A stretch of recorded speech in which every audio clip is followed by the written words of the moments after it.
July 4th weekend has been a record for travel, with TSA screening more than 2.8 million passengers on Friday alone.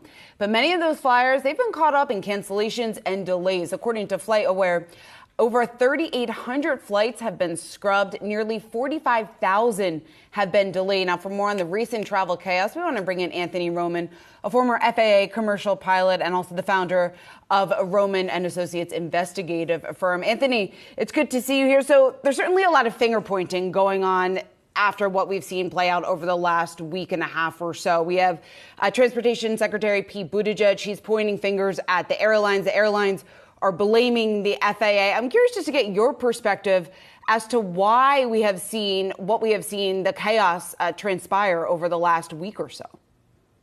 It's a conglomerate of problems that have come together in an unholy alliance that have created this. And it's all forged by the pandemic and the steep decline in passenger flights during that period of time. It resulted in massive layoffs and early retirements for pilots, for flight attendants, for baggage handlers. Infrastructure investments dropped. So the computer software, the computer hardware, the FAA air traffic control system, was slow to modernize to current standards. And there are fewer controllers. In addition to that, the airport infrastructure was not receiving many investments during the pandemic, and all of that is surging now. And you have all of the problems trying to be solved at once. It's going to take several years to do this. Anthony, and that's come at a time when we have seen incredible travel demand despite some of these inflated prices, with Americans showing they're still willing to shell out that money. So what's the breaking point, you think? Well, I think we're close to the breaking point, but the airlines and the FAA have started rapid initiatives to begin solving the problem. And I think over the next year or two, we're going to see progressive improvements in the situation. For example, the FAA has now started to hire many more controllers, accelerate their training, put ground radar at the most important airports so that they can monitor the taxiing of aircraft. The airlines have associated themselves with accelerated flight training programs, which have proved to be very, very safe to get pilots into the pipeline much sooner. They're also petitioning the FAA to consider extending the pilot mandatory retirement age to 67, and that would help immensely. You have many, many baby boomer pilots who are reaching that age. I got to tell you, if that retirement segment goes into effect and it's still mandated that they have to retire at 65, the problems will increase. Anthony, what about the backlash, though? And what we've seen play out over the last week or so pales in comparison to the number of flights that Southwest canceled right around the holidays. But United this time around was arguably the most affected. They canceled over 3,000 flights. What does the backlash look like from a consumer perspective, and what these airlines need to do to win back those flyers that they might have lost?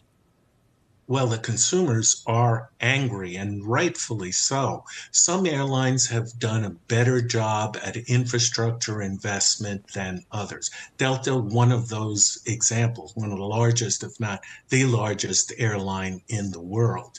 And that is the foundation of the problem. Now, I understand that United has offered all passengers who suffered significant delays and or cancellations 30,000 miles in flight points. So we hope that this is a salve that soothes the wound and keeps passengers coming back to United. It is a very good airline. Finally, Anthony, you talked about two key shortages that we're seeing, one with pilots, something that's been ongoing, and then the other with air traffic controllers. What does that training entail for air traffic controllers? Is it a recruitment issue, or is it about having to get any newer ones up to speed? And what does that timeline look like? How long until we clear the backlog? I think there's sufficient recruiting success for this problem to be managed over the course of a year or two. It takes a long time for air traffic controllers to gain the knowledge and then the experience to manage the lives of everyone flying above and the risk of any errors that are fatal for residents on the ground. It's a very serious business, and the FAA takes it as a very serious business. But that'll be a year or two before we start seeing improvement. But it's going to be on a graduated scale. We'll see small improvements over time on a continuous basis. The pilot situation is very, very similar. If the FAA extends the retirement age to 67, I think we'll see the improvement faster. If it remains at 65, then it's going to take a bit longer to start seeing that situation improve. The concerns we do have is young, quickly trained, but well-trained pilots in the cockpit that don't have the kind of experience they would have in the elongated training programs of the past.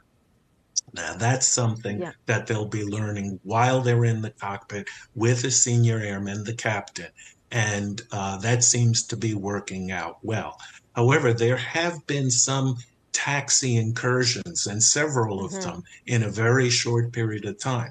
The question is that secondary to the accelerated flight training and the shorter period of time with well-trained young pilots without a lot of experience? That's a big question mark. Time will tell. Yeah, either way, it sounds like still a choppier travel experience, at least in the immediate future. Anthony Roman, good to talk to you today. Appreciate the time.